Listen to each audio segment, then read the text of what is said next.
But let's go back, let's brave it and head back to the Liberal event. Laura Jays is there with the leader, Angus Taylor. A very optimistic Angus Taylor, I would say. But thank you for joining us. Is this rock bottom, though? Oh, this is tough. There's no question about it, Laura. And we knew it was going to be tough. And we knew we would have to, there was a real chance we'd have to take some harsh medicine in this by-election. It was not a by-election we wanted. We were in free fall in the lead-up to the by-election being announced, of course. And so we always knew it was going to be a tough time. Look, you can breach trust in an instant, but it takes real time to rebuild it.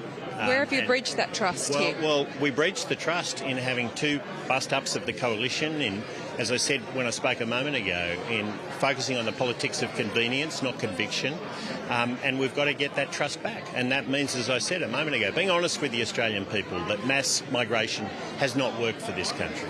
Being honest that the net zero ideology is driving up energy bills and sending industry offshore. Being honest that big government and too much spending is driving up inflation and interest rates and making Australians poorer. I mean, and this is the honest conversation that I think people want to have.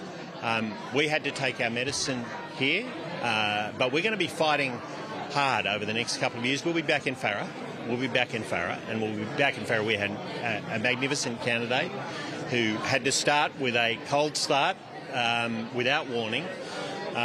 This is not a by-election we wanted, obviously, but the reality is we've got to take our medicine and get on with the journey we're on. Sure, but I would have thought the general election just a year ago was rock bottom, and then here we have these results in Farrer. Not just a loss, but you're coming fourth in a lot of these booths.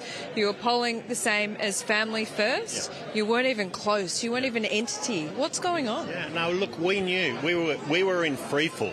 That's why we had the change. We were in absolute free fall, and that's why we had the change in leadership, and it's why I said on day one, and I think many will have seen my press conference on day one, I said we have a long journey here. We've got to rebuild trust.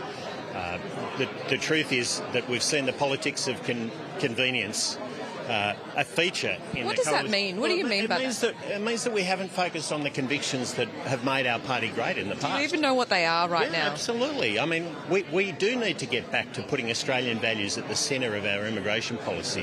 We do need to have energy policy that is affordable and is not obsessed with this net zero ideology that's sending industry offshore and driving up electricity bills for small businesses and families. We do need to make sure that the government spending that is out of control under this government stops, and it brings down interest rates and inflation. I mean, these are the things we believe in, and they're the things that I will fight for, and I know the party will fight for, and the coalition will fight for in the coming months in the lead up to the next general election. Now, can I say, in the general election context, the truth is that if the vote sprays, Labor stays, and if Labor stays, Australians pay. So that is a that is a different context to this by-election, where we'd had a member who had been here for 20 years, or over 20 years, and left suddenly.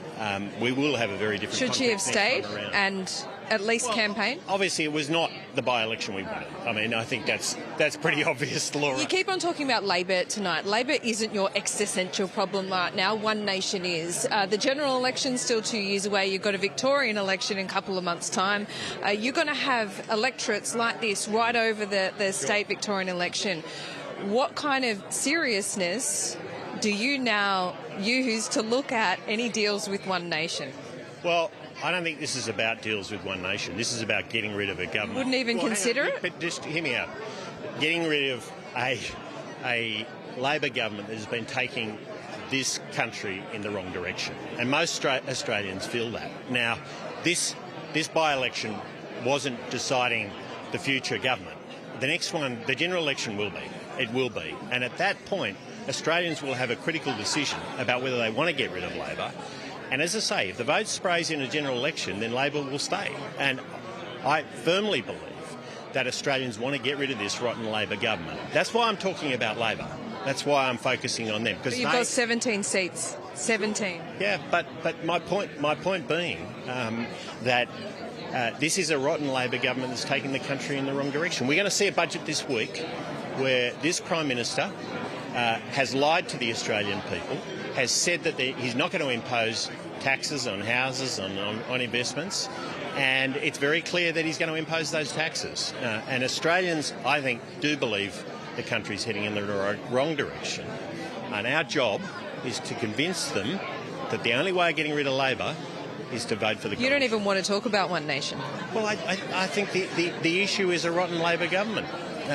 That's not what the people of Farrer have just told us. Well, of course, but we've got to rebuild trust with the Australian people and show that we are a party of government that can win government and put this country back in the right direction. That's our task. As a major party, and coalition. The Nationals have done all right tonight. They were coming off a pretty low base. They didn't, they haven't run a candidate here, had a candidate here for many decades. Matt Canavan was out in his swag. He was on the front page of the Border Mail. Were you here enough? Did people want to see you more? He's not the leader of the opposition, and I have national duties I've got to attend to as well, and I have been here a lot, but not as much as Matt, who, as the leader of the National Party, has a bit more time on his hands. Do you have a swag? I do have a swag. I do have a swag. I trust that you do. Angus, thank you for giving us your time tonight. I appreciate it. It's a tough one. Thanks, Laura.